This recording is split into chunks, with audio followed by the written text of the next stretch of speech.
दोस्तों नमस्कार। मैं आपका दोस्त नरेश कुमार गुप्ता फिर से आपका स्वागत करता हूं अपने YouTube channel NKG life and times पर। इस वीडियो में दोस्तों मैं आपको अपराध जगत की एक घटना के बारे में बताऊंगा। क्या आप कल्पना कर सकते हैं कि किसी अपराधी को, किसी मुजरिम को पुलिस पकड़ने जाए, वो भी एक बारात के रूप में जाए? जी हाँ दोस्तों, ऐसा हुआ है और ऐसा यूपी के लखनऊ में हुआ है। मैं बात कर रहा हूँ रमेश कालिया की। ये बात सन 2000 के आसपास की है। सन 2000 के आसपास शिव प्रताप शुक्ला, एक जो अपराधी था यूपी का, उसका अंत हो चुका था। शिव प्रताप शुक्ला अपने दोनों हाथों से AK-47 लेके फायरिंग करता था और अपने शिकार को कम से कम 5 और अधिकतम की तो कोई गिनती नहीं, दोनों हाथों से धुआंधार फायरिंग करके मारता था। और उसका सन 1999 में लखनऊ में इंदिरा नगर में STF स्पेशल टास्क फोर्स द्वारा उसका एनकाउंटर करके उसको मार दिया गया था। उस वक्त यूपी के अपराध जगत में, पूर्वांचल में मुख्तार अंसारी और ब्रजेश सिंह, और लखनऊ में अजीत सिंह और अखिलेश प्रताप सिंह का बोलबाला था। इन लोगों का काम रंगदारी वसूलना, बिजनेसमैन से, बिल्डरों से, डॉक्टरों से और ज्वेलर्स से, और जो धनी लोग उद्योगपति थे उनसे रंगदारी वसूलना, ठेकों में दखल देना, सरकारी विभागों के ठेके अपने मनपसंद लोगों को दिलवाना और फिर उनसे वसूली करना, जो जमीनें विवादित होती थी उन पर कब्जा करना, फिर जो रास्ते में आए उसको मौत के घाट उतारना, ये इनके काम होते थे। और उसी वक्त की एक फिल्म थी कि सत्या, जिसमें एक डायलॉग था कि मुंबई का बाप कौन, भीखू महात्रे। इसी तरह जो रमेश कालिया का ख्वाब था कि जब पूछा जाए कि लखनऊ का बाप कौन, तो जवाब आए रमेश कालिया। तो रमेश कालिया किस तरह से उभरा, इसकी एक वानगी मैं आपको बताता हूँ कि 28 अक्टूबर 2002 का दिन था। समाजवादी पार्टी की तब सरकार चल रही थी। उनके एक नेता थे रघुनाथ यादव। वो बाराबंकी से लखनऊ आ रहे थे। वो अपनी स्कॉर्पियो गाड़ी में थे। उनके ड्राइवर ने कहा, नेताजी एक टाटा सूमो गाड़ी हमारे पीछे पीछे काफ़ी देर से चल रही है। नेताजी ने उससे कहा कि अरे कोई बात नहीं है, चलते रहो।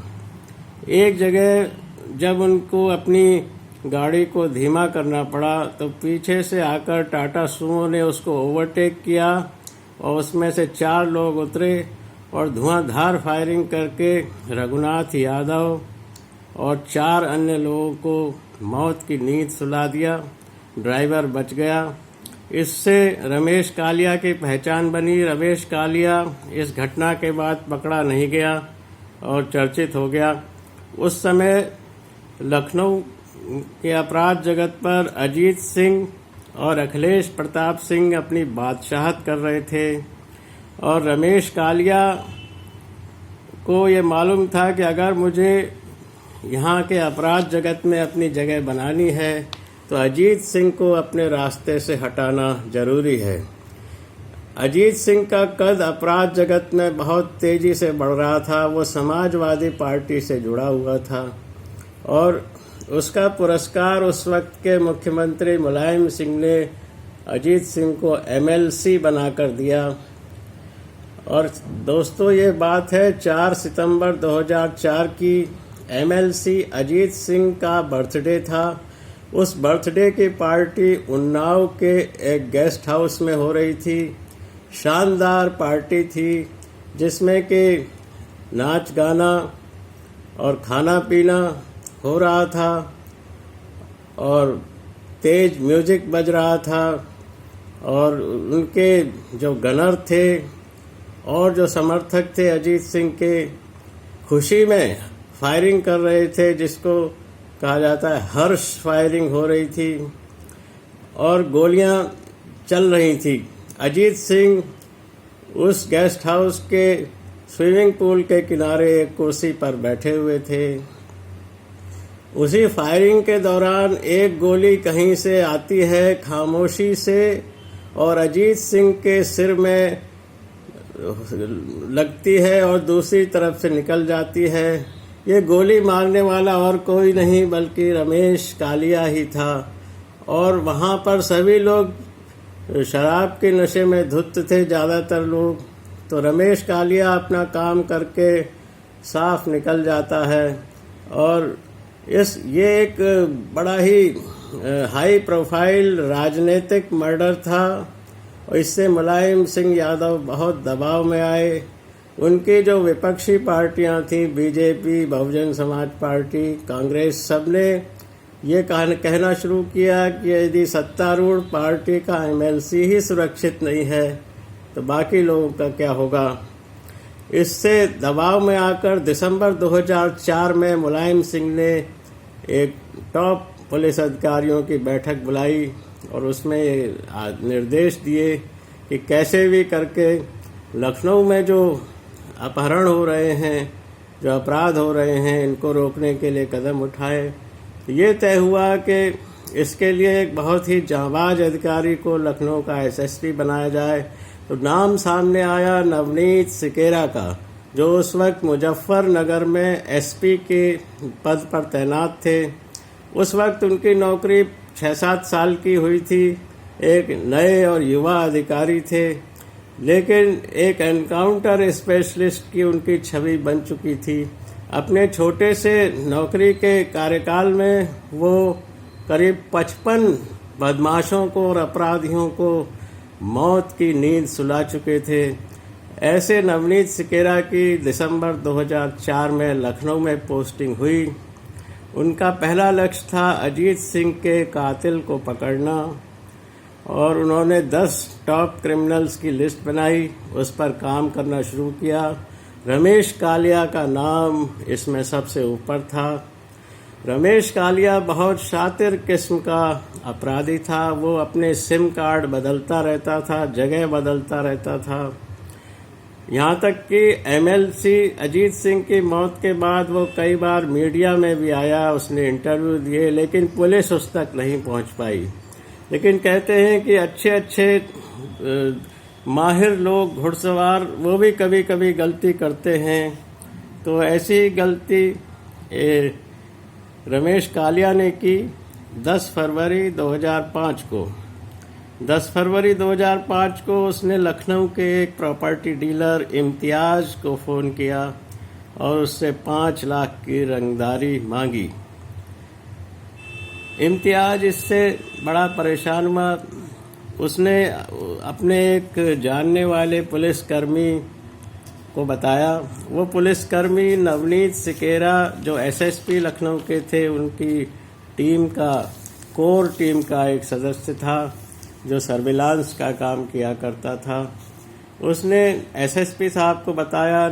एसएसपी साहब ने, नवनीत सिकेरा जी ने इम्तियाज को अपने पास बुलाया और उससे कहा, देखो हम तुम्हारी मदद करेंगे लेकिन तुम भी हमारी मदद करो। अब जब फ़ोन आए तो उससे पैसा देने की हामी भर लो और जगह और समय तय कर लो।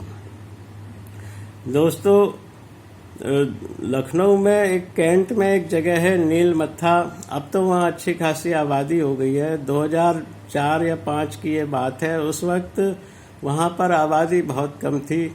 वहाँ पर रमेश कालिया एक अपने लिए बहुत बड़ा महल नुमा एक कोठी बना रहा था और अक्सर वो वहाँ पर आया जाया करता था, वहाँ रुकता था। ये बात एक मुखबिर के माध्यम से पुलिस को मालूम थी और रमेश कालिया ने इम्तियाज को अपनी उसी कोठी पर 12 फरवरी सन 2005 को बुलाया और शाम 6 बजे का समय तय हुआ। इम्तियाज वहाँ पर पहुँचा और इधर पुलिस की टीम में ये मंथन हुआ कि रमेश कालिया तक कैसे पहुंचा जाए। वो जो उसकी कोठी बनी हुई थी वो इस तरह थी कि उसके आसपास कोई आबादी नहीं थी और उसको तिमंजिला वो मकान था और उसकी छत पर उसके शार्प शूटर्स तैनात रहते थे 24 घंटे, जो आसपास के पूरे इलाके पर दूरबीन लेकर नज़र रखते थे और कोई भी हरकत होने पर गोली चलाने को तत्पर रहते थे। तो ये तय हुआ कि अगर पुलिस सामान्य तरीके से जाएगी तो मकान तक पहुंचना मुश्किल होगा। तो एक आइडिया उनकी टीम के एक सदस्य ने दिया कि हम लोग एक बारात के रूप में जाएंगे जिसमें दूल्हा भी होगा, दुल्हन भी होगी और बाराती के रूप में लोग होंगे, उसमें म्यूजिक भी बज रहा होगा और एक ढोल वाले को भी ले लिया, वो ढोल बजाता रहेगा और ऐसा करते हुए जैसा आभास दिया जाएगा कि दुल्हन को विदा करा करके ला रहे हैं। पुलिस टीम के ही एक पुलिस इंस्पेक्टर प्रताप सिंह, उनको दूल्हे का रोल दिया गया, उनका दूल्हे का पूरा मेकअप किया गया। उन्होंने अपनी शेरवानी में अपनी AK-47 छुपा के रख ली। एक लेडी पुलिस कांस्टेबल थी सुमन वर्मा, उसको दुल्हन के रूप में का रोल दिया गया, उसका दुल्हन का मेकअप किया गया। अन्य पुलिस वाले सब बाराती बन गए, बारातियों के रूप में, जैसे बाराती पगड़ी वगड़ी लगा करके और शेरवानी पहन के या जो भी बारातियों की पोशाक होती है। कुछ पुलिस वाले बैंड बाजे वाले के रूप में रहे। इस तरह से 3 गाड़ियों में पुलिस वाले भर करके 15-16 पुलिस वाले, इम्तियाज आगे था, उसके पीछे 1-2 मिनट के फासले पर उसके नीलमत्था वाली कोठी पर पहुंचे।